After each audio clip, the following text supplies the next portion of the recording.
오늘은 예수님께서 이렇게 배척 당하신 말씀을 나누게 됩니다. 사람은 누구나 인정받고 싶은 욕구가 있죠. 여러분, 인정받고 싶은 욕구가 좋은 겁니까? 나쁜 겁니까? 좋을 수도 있고 나쁠 수도 있죠. 하나님께 인정받고 싶다. 이건 좋은 거죠. 사람에게 인정받고 싶다. 그것도 나쁜 건 아니죠. 그렇다고 해서 나는 사람 인정 안 받을래. 나는 다른 사람 눈치 안 봐. 내 마음대로 살 거야. 이것도 잘못된 거죠. 그래서 인정받는 욕구는 아주 나쁜 것이 아닙니다. 그러나 또 교묘하게 사탄은 그것을 이용해서 사람들의 어떠한 인기, 사람들의 어떠한 평가, 여기에 집착하면서 살아가도록 또 우리를 미혹하기도 합니다. 그래서 누가 한마디 하면 무너지는 거고, 인정받지 못하면 낙심하게 되는 거고, 이렇게 사람에 의해서 평가에 의해서 휘둘림을 당하는 또 삶을 살기도 하죠. 또 이것이 또 우리의 삶을 무너뜨립니다. 그래서 어떨 때는 인정받고 싶은 욕구가 선하게 사용되면 우리의 삶을 좀 더 발전시키고 풍성하게 만드는 반면에, 또 그것이 잘못된 방향으로 나가게 되면 자신의 삶을 무너뜨리고 불행하게 만들고 피폐하게 만드는 것이에요. 저와 여러분은 건강하게 인정받는 욕구를 잘 사용할 수 있기를 바랍니다. 균형이 중요해요. 이렇게 말씀을 전하다 보면요, 이렇게 극단적으로 생각하시는 분들이 있어요. 그래서 우리가 늘 하나님 말씀을 들을 때에 항상 균형을 생각해야 됩니다. 오늘의 이제 말씀의 흐름은 어떤 사람들의 어떤 평가라든가 사람들의 어떠한 인정에 거기에 초점 맞추지 말고 하나님께 집중하면서 살아가야 된다라는 말씀을 오늘 나누는 겁니다. 또 이 말씀을 듣고 또 극단적으로 생각해서, 그래, 나는 이제는 사람들의 평가 필요 없어. 난 누가 뭐라고 해도 나 내 마음대로 살 거야. 하나님만 나는 바라볼 거야. 근데 가만히 보니까 뻔뻔하게 사는 분들이 있어요. 이 뻔뻔하게 사는 거랑 하나님께 인정받고 사랑하는 거가 좀 다릅니다. 그래서 항상 균형이 있어야 돼요. 다른 사람들에게 또 인정받고 또 덕이 되고 또 칭찬받는 부분도 중요합니다. 간혹 그런 분들을 만나기 때문에 그래요. 소위 신앙이 좋다라고 말씀하시는 분들 중에 다른 사람을 전혀 신경 쓰지 않고 그냥 막무가내로 그냥 막 밀어붙이시는 분들이 있거든요. 그러면서 나는 그러시면 안 됩니다. 그러면 사람들이 싫어해요. 그러면 자기는 상관이 없다는 거예요. 사람이 나를 좋아하든 싫어하든 자기는 관계 없다는 건, 나는 오직 하나님만 바라본다는 거예요. 어떻게 맞는 것 같은데 어떻게 보면 또 잘못된 거죠. 왜? 하나님을 핑계로 자기 마음대로 살아가기 때문이에요. 그래서 우리는 늘 균형을 잡아야 됩니다. 우리가 사람들의 어떠한 평가, 사람들의 어떠한 그러한 이야기에 휘둘리면 안 되겠지만, 또 그렇다고 해서 사람들에게 어떤 그런 상처를 주거나 또 덕이 되지 않는 행동을 하는 것도 잘못된 거죠. 그래서 이거는 이 두 가지가 중요하고, 그래서 여러분들이 균형을 잘 잡으셔야 됩니다. 이렇게 장황하게 말씀을 드린 이유는 예수님께서 그러니까 고향 사람들에게 배척을 당하는 말씀이거든요. 또 이 말씀에 위로받고 또 고향 분들에게 욕먹는 것에 대해서 너무 합리화시키면 안 돼요. 동네 사람들한테 손가락질 받는 것을 합리화시킬까봐 이게 장황하게 말씀을 드리는 겁니다. 우리는 늘 하나님 앞에 또 사람 앞에 칭찬과 인정받는 삶을 균형 있게 살아야 된다라는 거예요. 사울 왕을 우리가 생각해보면요, 사울 왕은 처음에는 하나님께 인정받는 지도자였죠. 그러다가 이제 사울 왕이 왕으로서의 명예를 얻게 되고 권력을 얻게 되고 힘이 생기자 이 사울 왕의 관심이 어디로 바뀌게 됩니까? 하나님이 아니라 사람들에게 바뀌게 되죠. 그래서 사람들에게 잘 보이려고, 사람들에게 자기가 왕이라는 것을 계속해서 보이기 위해서 하나님의 말씀을 어기기 시작합니다. 그것이 사울 왕의 타락하게 된 이유예요. 이게 무섭습니다. 만약에 우리가 그렇게 하나님이 아니라 사람들의 어떤 시선에 집중하고 사람들의 평가, 사람들에게 어떠한 높임받고 사람들에게 인정받고 여기에 빠지게 되면 악을 행할 수가 있게 돼요. 인기, 성공, 출세. 그래서 우리가 이 부분에서는 오늘 말씀을 통해서 잘 균형을 잡을 수 있기를 바랍니다. 만약에 이 땅에서의 성공, 이 땅에서의 출세, 이 땅에서 어떤 명예를 얻는 것이 다 좋은 것이다, 그것이 좋은 것이다라고 말을 한다면, 세상은 그렇죠. 세상은 이 땅에서의 돈을 많이 버는 것과 명예를 얻는 것과 사람들에게 어떠한 높임받는 것, 이런 것은 세상에서는 좋다라고 말을 하는데, 만약에 그 관점으로 예수님을 바라본다면, 여러분, 예수님은 실패한 삶을 산 거죠. 예수님은 오늘도 본문에 나오지만 배척당하고 또 무시당하고 비난받고 결국에는 십자가에 처참하게 돌아가지 않습니까? 예수님뿐만 아니라 세례 요한도 그런 거죠. 또 사도들 다 순교를 하지 않았습니까? 요한만 빼고. 구약의 선지자도 그렇죠. 예레미야 선지자, 에스겔 선지자, 대부분의 선지자들, 하나님의 사람들은 다 세상에서 버림받고 천대받고 모욕을 받았어요. 그러나 그들의 삶은 하나님 보시기에 귀한 삶이죠.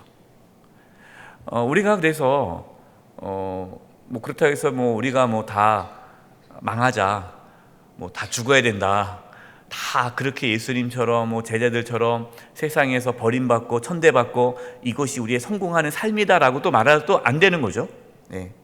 그러나 분명한 사실은 세상의 성공과 명예와 높임 받는 것이 반드시 하나님의 선한 뜻이라고 말할 수 없다라는 거예요.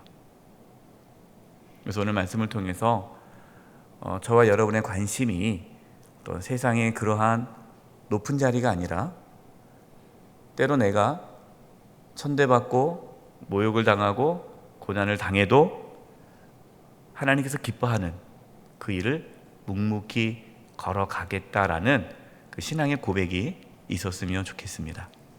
이제 보겠습니다. 1번, 예수님은 이사야가 예언했던 바로 그 메시아이십니다. 1번, 예수님은 어떻게 사역하셨습니까?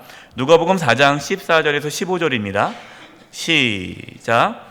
예수께서 성령의 능력으로 갈릴리에 돌아가시니 그 소문이 사방에 퍼졌고 친히 그 여러 회당에서 가르치심에 뭇사람에게 친송을 받으시더라. 아멘. 예수님께서 무엇으로 사역하셨어요? 성령의 능력으로. 그런 게 중요합니다. 예수님은 자신의 힘으로 사역하지 않으셨어요. 성령의 능력으로, 성령의 기름 부으심 받아 성령의 충만함 가운데에 하나님의 일을 하셨습니다. 그러자 15절에 뭇사람에게 친송을 받으시더라. 예수님께서는 친송을 받으셨어요.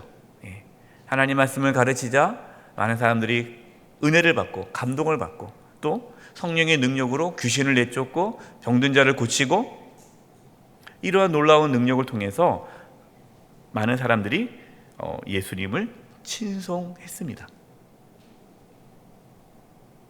두 번째, 이제 예수님께서 이제 갈릴리를 떠나 고향 나사렛에 가십니다. 거기서 또 안식일에 회당에 들어가서 성경을 읽는데 그 당시에 이제 안식일에 회당에서 순서가 이제 성경을 먼저 읽어요. 성경을 읽고 성경을 딱 덮은 다음에 그 성경에 대한 해석을 합니다. 예수님께서 이제 말씀을 받았어요. 지금이야 우리가 성경책이 한 권에 다 들어가 있지만 그 당시에는 성경이 다 책별로 나눠져 있어요. 두루마리 성경으로 이렇게. 그래서 예수님께서 받은 성경이 이사야입니다. 이사야.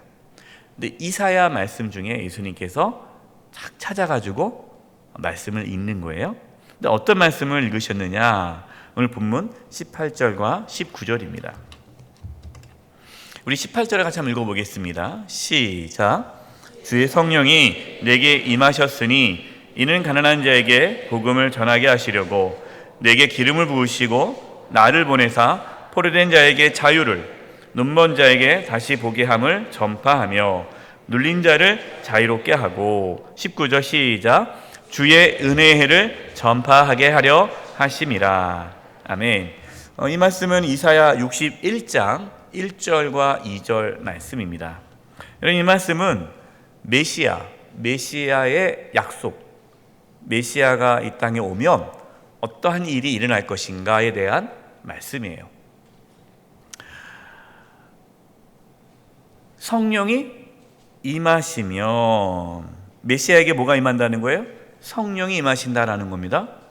근데 아까 우리 앞에 절 14절에 예수님께서 무엇으로? 성령의 능력으로 말씀을 전하셨죠? 이 말씀을 하시고 이제 18절에 이사야 말씀을 하시는 거예요. 그러니까 예수님께서 누구시라는 겁니까? 메시아라고 말씀하고 있는 거예요. 그러니까 예수님이 성령의 기름심을 받아서 포로된 자에게 자유를, 눈먼 자에게 다시 보게 함을, 눌린 자를 자유롭게 은혜의 해를 전파한다. 이 메시아가 하는 사역에 대해서 말씀을 전하고 있는 거예요. 3번, 예수님은 이사야의 말씀이 어떻게 되었다라고 하십니까? 20절, 21절입니다. 책을 덮어 그 맡은 자에게 주시고, 이사야 말씀을 덮은 거예요. 회당에 있는 자들을 다 주목하여 보더라. 예수님께서 딱 책을 덮고 자기 보시는 거예요. 이렇게 쭉 보고 한마디 하십니다. 21절 우리 같이 한번 읽어보겠습니다. 시작.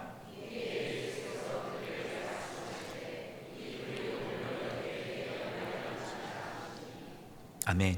이 글이 이사야 61장 1절과 2절 말씀이 오늘 너희 귀에 응하였다. 이게 무슨 말입니까? 오늘 이 말씀이 성취되었다라는 거예요. 한마디로 예수님께서 내가 누구다라고 말씀하시는 겁니까? 내가 메시아다. 성경에서 말씀하고 있는 하나님께서 약속하신 메시아, 그 메시아가 바로 나다라는 거예요. 메시아이신 예수님께서 이 땅에 왜 오셨습니까? 가난한 자에게 복음을 전하게 하시려고, 또 포로된 자를 자유케 하려고, 눈먼 자를 보게 하려고 오셨다라는 거예요. 예수님께서 이 땅에 오신 거 왜 오셨는가라고 우리 생각할 때 우리는 두 가지를 생각해야 됩니다. 하나는 예수님은 우리의 영적인 필요를 채우기 위해 오셨죠. 영적인 필요. 한마디로 우리를 구원하기 위해 오셨잖아요. 영적인 필요. 예수님께서 이 땅에 오신 이유는 육적인 필요를 채우기 위해 오신 거예요. 예수님께서 이 땅에 계실 때에 죄사함 받았느니라, 죄사함의 은혜만 허락하셨습니까? 아니면 병든 자, 귀신 들린 자, 배고픈 자도 고쳐주셨습니까? 그분들도 다 회복시켜줬죠. 소외된 자, 가난한 자, 죄인들 다 만나주셨어요. 그러니까 예수님께서 이 땅에 오신 것은 저와 여러분을 뭐 하기 위해? 영적인 필요를 채워주고 또 육체적인 필요를 채워주시기 위해 오셨다라는 거예요. 이게 요한복음 10장 9절과 10절입니다. 우리 프린트물 한번 볼까요? 내가 문이니 누구든지 나로 말미암아 들어가면 구원을 받고 또 들어가며 나오며 꼴을 얻으리라. 우리 10절 같이 한번 읽어보겠습니다. 시작. 도둑이 오는 것은 도둑질하고 죽이고 멸망시키려는 것뿐이요, 내가 온 것은 양으로 생명을 얻게 하고 더 풍성히 얻게 하려는 것이라. 만약 여러분, 예수님께서 이 땅에 오신 목적이 저와 여러분이 예수님 믿고 천국 가는 것, 죄사함 받고 천국 가는 것만 목적이라면 우리 예수님 믿자마자 어떻게 해야 돼요? 빨리 천국 가야죠. 예수님 믿는 순간, 영접 기도하는 순간 바로 심장마비가 오든가 뭐 교통사고 나든가 뭔가 해가지고 빨리빨리 천국 가야죠. 근데 하나님께서 우리에게 생명을 주셨잖아요. 우리가 이 땅에서 살게 하지 않습니까? 왜 살게 하십니까? 이 땅에서 우리가 하나님의 자녀로서 영적인 부유함뿐만 아니라 또한 육적인 부분도 풍성한 삶을 살기를 원하신다라는 거예요. 이것이 중요합니다. 왜 그러냐? 잘못된 신앙을 갖고 있는 분들은 영적인 것만 강조하시는 분들이 있어요. 영적인 것, 영적인 것은 선한 것이고 육적인 것은 악하다. 이게 이원론적인 생각이거든요. 그러니까 밥 먹는 것도 악한 거예요. 그러니까 금식은 선한 거고 밥 먹는 것은 악한 거.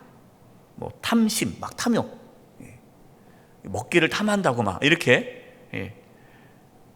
그러니까 뭔가 이렇게 약간 영적인 것만 강조하니까 이 육체적인 몸의 건강이라든가 정신의 건강, 이런 부분을 소홀히 하는 분들이 있어요. 여러분, 이것은 잘못된 신앙입니다. 예수님을 만났던 사람들 여러분 보세요. 성경에 다 어떻게 됩니까? 영육이 회복이 돼요. 피폐했던 마음, 배고프고 굶주리고 헐벗었던 자들이 예수님을 만나고 배부름을 얻게 되는 거예요. 이게 오병이어의 기적이죠. 소외됐던 자들이 또 그 마음의 상처가 치유되는 거예요. 우리는 예수님을 만나고 구원받을 때에 이 두 가지를 다 경험해야 합니다. 그래서 건강한 신앙은 어떤 신앙이에요? 영적으로도 하나님과 관계가 충만할 뿐만 아니라 몸도 건강해져야 되고 또 정신도 마음도 건강해야 되고 또 사람들과 관계도 좋아야 되는 거예요. 이 모든 부분에 있어서 건강하게 살아가는 것이, 그것이 예수님을 잘 믿은 거예요. 그래서 여러분, 일만 하지 마시고 쉬기도 하시고 잘 주무시고 잘 드시고 여행도 가시고 그러셔야 돼요. 누가 이제 물어봅니다. 목사님, 죄송해요. 제가 이제 여행을 가야 되는데 무슨 모임에 참여 못할 것 같아요. 죄송합니다. 그럼 저는 그래요. 죄송한 거 아니라고. 하나님께서 더 좋은 쉬는 시간 가졌으니까 아주 재밌게 놀다 오세요. 그래요. 어떤 분들은 뭐 여행 가는 거에 대해서 막 미안해하고 뭐 죄 짓는 것처럼 말씀하시는 분이 있는데, 여러분 그러지 마세요. 하나님께서 우리에게 어떤 시간들 주시고 건강을 주시고 또 물질의 어떤 여유를 주셔서 여행을 갈 수 있다면 그것에 대해서 감사함으로 잘 누리고 오셔야 돼요. 예. 우리의 삶에 있던 영적인 부분과 육적인 이 균형이 중요합니다. 뭐 그렇다고 해서 계속 뭐 매번 뭐 여행 가느라고 주일날 못 오면 안 되지만, 또 그것도 균형입니다. 예, 균형 있게 잘 이렇게 할 필요가 있다는 거예요. 그래서 이제 누가복음에 오늘 가난한 자에게 복음을 전하게 하시려고 눈먼 자에게, 포로된 자에게 자유를, 이 부분은 예수님께서 영적인 뿐만 아니라 육적인 부분도 회복하기 위해 오셨다라는 것을 말씀하시는 겁니다. 저와 여러분, 예수님을 통해서 영과 육이 온전케 되는 그런 축복이 있기를 바랍니다. 예. 제가 그래서 주일마다 또 새벽마다 건강을 위해서 기도하잖아요. 예. 건강해야 돼요. 그래서 우리 몸 아프신 분들 건강해 달라고 기도하셔야 돼요. 또 물질에 좀 어려움 있는 분들 물질 달라고 기도하셔야 돼요. 그것이 세상적이지 않아요. 네. 물질이 필요하잖아요. 네. 필요한 거 구하셔야 돼요. 그래서 우리가 그 모든 걸 가지고 하나님 영광을 위해서 선하게 쓸 수 있도록 여러분 기도하셔야 돼요. 두 번째, 예수님은 다른 선지자들처럼 자기 백성에게서 배척당하십니다. 1번, 예수님의 말씀을 들은 고향 사람들은 어떻게 반응하였습니까? 22절입니다. 시작. 그들이 다 그를 증언하고 그 입으로 나오는 바 은혜로운 말을 놀랍게 여겨 이르되 이 사람이 요셉의 아들이 아니냐. 예수님 말씀을 놀랍게 여겼어요. 은혜 받았단 말이에요. 놀랍다. 와, 대단하다. 그런데 그 말씀을 받아들이지 않아요. 왜 안 받아들입니까? 요셉의 아들 아니냐. 우리가 알고 있는 요셉 아들 아니야? 그러니까 요셉의 아들, 그 목수의 아들, 별 볼 일 없는 그 가정의 아들이잖아. 뭐 배운 것도 없잖아. 우리가 저 집안 다 아는데. 그러니까 예수님에 대한 고정관념이 있는 거죠. 익숙함이 있는 거예요. 여러분, 이 익숙함이라는 게 또 좋은 걸까요? 나쁜 걸까요? 좋을 수도 있고 나쁠 수도 있어요. 익숙함. 익숙함이 좋게 되면 뭘로 바뀝니까? 능숙함. 여러분, 익숙하면요 능숙해져요. 그렇죠? 그래서 익숙한 건 좋은 거예요. 어떤 일을 능숙하게 하니까. 익숙해야 돼요. 우리가 전도도 익숙해야 되고 기도하는 것도 익숙해야 되고 신앙훈련도 익숙해야 돼요. 잘하는 거예요. 좋은 점입니다. 근데 익숙함이 잘못되면 뭘로 나갑니까? 식상함으로 가요. 식상함. 그럼 식상이 뭐예요? 기대가 없는 거예요. 뭐 그렇지 뭐. 해봐서 아는데 뭐 별거 없어. 익숙함이 식상함으로 가고 식상함이 돼버리면 기대감이 사라져요. 기대감이 사라지면 하나님의 역사도 사라지는 거예요. 그러니까 예배가 익숙해지면 안 되는 거예요. 그 말은 뭐예요? 예배가 식상해지면 안 되는 거예요. 근데 뭐 예배 매번 드리는 예배, 지금 몇십 년째 예배 드리는데 주일 예배가 다 똑같지 뭐 성경 공부? 내가 평생 성경 공부했는데 익숙해. 그러니까 기대감이 없는 거예요. 지금 이 고향 사람들은 예수님을 너무 잘 알아요. 그러니까 예수님에 대해서 익숙한 거예요. 익숙하다 보니까 식상한 거고 기대감이 없는 거고, 그러다 보니까 다 알아 라고 얘기하니까 예수님의 말씀을 받아들이지 못하는 거예요. 여러분, 우리가 하나님에 대해서 식상하기 시작하면, 하나님 말씀에 대해 식상하기 시작하면, 신앙생활이 식상해지면 그 순간부터 하나님의 능력은 나타나지 않습니다. 그러면 뭐라고 얘기해요? 거봐, 내 말이 맞지? 별거 없댔지? 그렇게 얘기해요. 성경 공부 오시라고 너무너무 좋다고. 근데 별로 기대 안 하고 와요. 식상하니까. 그러니까 다른 사람 다 은혜 받는데 본인은 은혜 못 받아요. 뭐 별거 없네. 근데 그럴 줄 알았어. 그러니까 그 삶에는 계속 건조해지고 하나님의 역사가 사라지는 거예요. 여러분, 매일매일 하루하루 기대할 수 있기를 바랍니다. 여러분, 수요일마다 오시는 여러분, 수요 상행회를 기대함으로 오시기 바랍니다. 우리의 삶을 하나하나 하나님께서 나를 어떻게 역사하실까? 삶이 매일매일 기대감으로 있어야 돼요. 그것이 하나님에 대한 소망이 되는 거고, 그 소망이 믿음으로 나가기 때문에 우리의 삶에 그 믿음대로, 그 소망대로 하나님께서 역사하시는 거예요. 네. 여러분의 특별히 자녀들 익숙하잖아요. 자녀들 식상하잖아요. 그러니까 뭐 이런 얘기해요. 뭐 자녀들 막 칭찬하면은, 목사님 몰라서 그런데 걔가요, 별거 없어요. 기대도 안 해요. 이제 포기했어요. 이건 뭐예요? 다 식상하다는 거예요. 지금 내가 지금까지 몇십 년 애 키워봤지만 뭐 선한 거 없더라. 기대도 안 해요 이제. 물론 이해는 돼요. 그동안 얼마나 많은 상처를 받았길래, 부모가 자녀에게 얼마나 상처를 받았길래 또 다른 기대를 하면 상처받을까 봐 상처받지 않으려고 미리 탁 이렇게 거리를 두는 분들도 있어요. 이해는 되지만 여러분, 상처받더라도 그렇게 식상해버리면 하나님께서 역사하지 않습니다. 여러분의 자녀를 익숙한 눈으로 바라보지 마세요. 마치 이 고향 사람들이 예수님 바라보듯이 내가 너 다 알아, 그렇게 우리 자녀를 바라보기 시작하면 우리의 자녀는 하나님의 역사를 경험하지 못해요. 꼭 기억하십시오. 여러분의 자녀를 하나님의 눈으로 소망 갖고 기대하고 축복하세요. 하나님께서 역사하십니다. 두 번째, 이게 한번 빼먹었네요. 우리 마가복음 6장 3절. 이게 동일 본문입니다. 동일 본문인데 마가복음에서는 아주 정확하게 아주 나왔어요. 한번 읽어보겠습니다. 시작.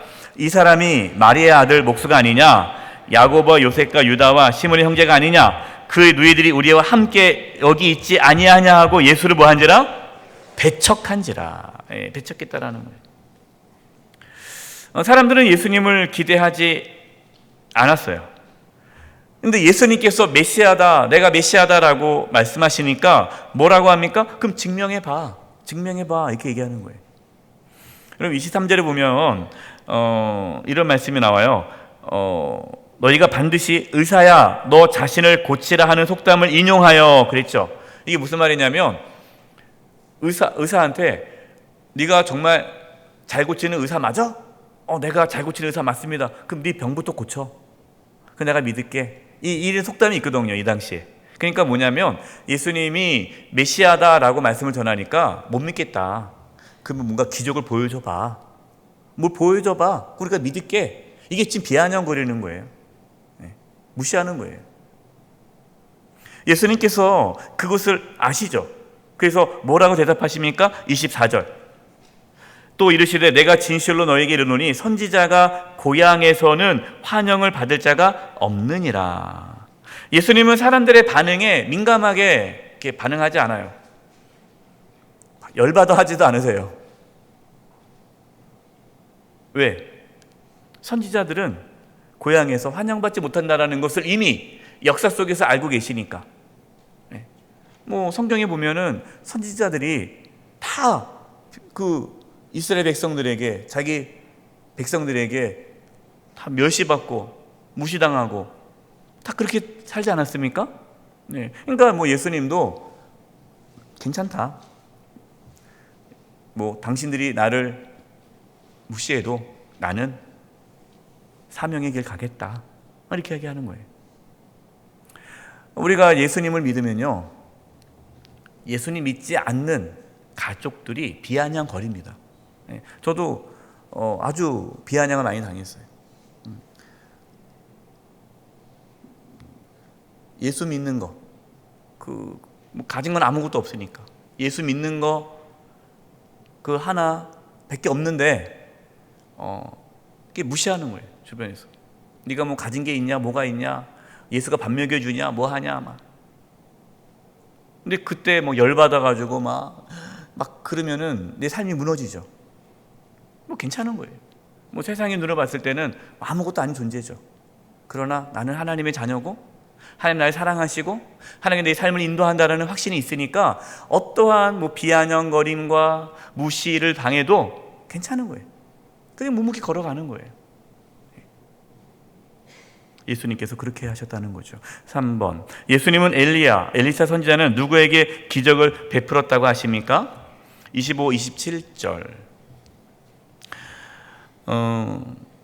제가 읽겠습니다. 내가 참으로 너에게 이르노니 엘리야 시대에 하늘이 3년 6개월간 닫히어 온 땅에 큰 흑륜이 들었을 때에 이스라엘에 많은 과부가 있었으되, 이제 엘리야 시대 때 3년 반 동안 흉년이 들었어요. 근데 이스라엘에 많은 과부가 있었죠. 근데 하나님께서 뭐라고 말씀합니까? 26절에 엘리야가 그중 한 사람에게도 보내심을 받지 않고 오직 시돈 땅에 있는 사렙다, 사르밧 과부, 우리 열왕기에는 사르밧 과부로 나오죠. 사렙다의 한 과부에게 뿐이었으며, 여러분 시돈 땅은요 이방인 땅이에요. 이스라엘 땅이 아니에요.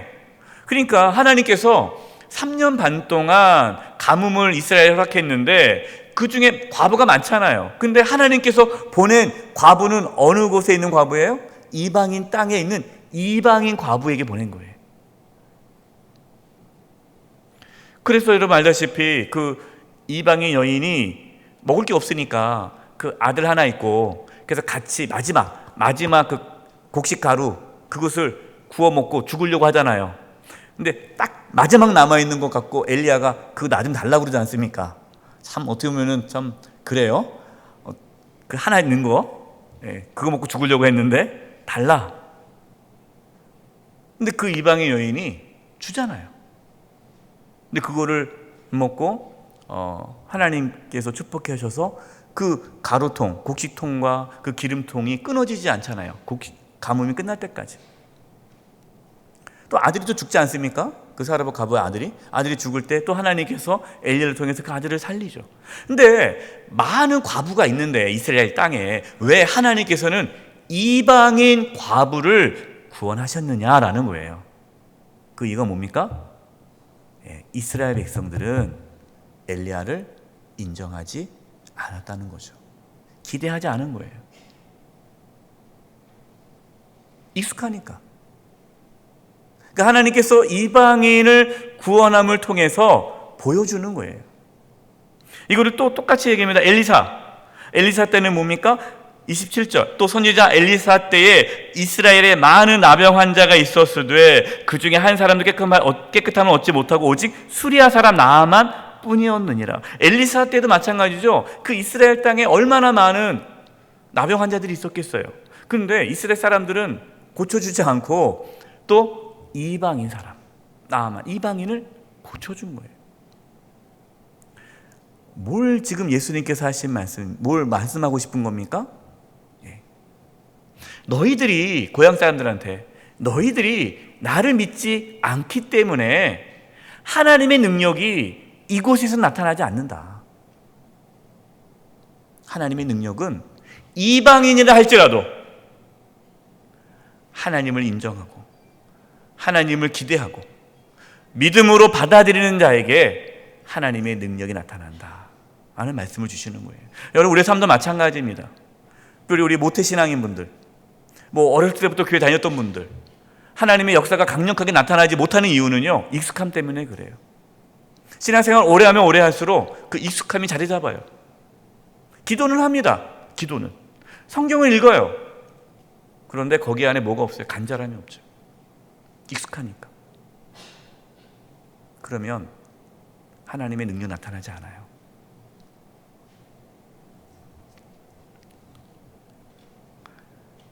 마가복음 4번, 예수님은 왜 고향에서 기적을 베풀지 않으셨습니까? 마가복음 6장 5절과 6절입니다. 시작. 거기서는 아무 권능도 행하실 수 없어 다만 소수의 병자에게 안수하여 고치실 뿐이었고 그들이 믿지 않음을 이상히 여기셨더라. 여러분 믿음대로 되는 겁니다.